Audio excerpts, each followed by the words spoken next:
In this lesson, we are going to take up one problem on redistribution of charge.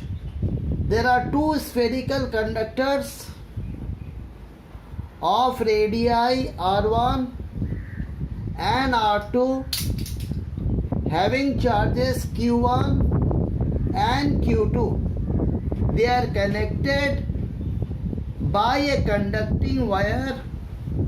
Now we have to check which of the following options is correct. First option is there will be no change in system energy. Second option is system energy will decrease. Third option is system energy will increase. And the final option is system energy will decrease unless Q1 R2 is equal to Q2 R1. Now, when they are connected by a wire, charge will flow from one to the other till they reach the same potential. So, V has to be same. Now, there is one condition when the charge will not flow from one to the other. If initially itself the potential of both of them are same. So, if V1 is equal to V2 initially, charge will not flow. V is given by Q by C, and C for a spherical conductor is 4 pi epsilon naught R. So this V1 will be Q1 by 4 pi epsilon naught R1, and V2 is Q2 by 4 pi epsilon naught R2. So therefore, if Q1 by R1 is equal to Q2 by R2, charges will not flow from one to the other, and therefore there will be no change in system energy. In all other cases, charge will flow from one to the other and the system will try to become more stable, and therefore the system energy will decrease. We can verify that mathematically.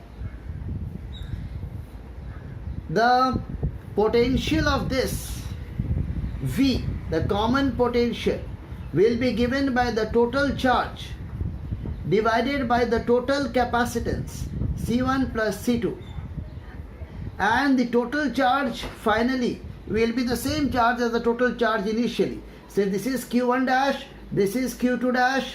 Because of conservation of charge, Q1 dash plus Q2 dash will be Q1 plus Q2. So we can write these charges here. So this will become C1 V1 plus C2 V2 by C1 plus C2. So this is the common potential, C1 V1 plus C2 V2 by C1 plus C2. Now we can check whether the energy is increasing or decreasing by trying to find out the loss in potential energy, or loss in potential energy is the initial potential energy minus the final potential energy. Initial potential energy will be half C1 V1 square plus half C2 V2 square, and the final potential energy is half C1 plus C2 multiplied by V square, the common potential. Now the common potential is given by this equation. So we can take half common. We get C1 V1 square plus C2 V2 square minus C1 plus C2 multiplied by this V square, which will be C1 V1 plus C2 V2 whole square divided by C1 plus C2 whole square. So this will cancel with this. Now we can take the LCM as C1 plus C2. So we get half C1 plus C2 is LCM. Now this we have to multiply with this.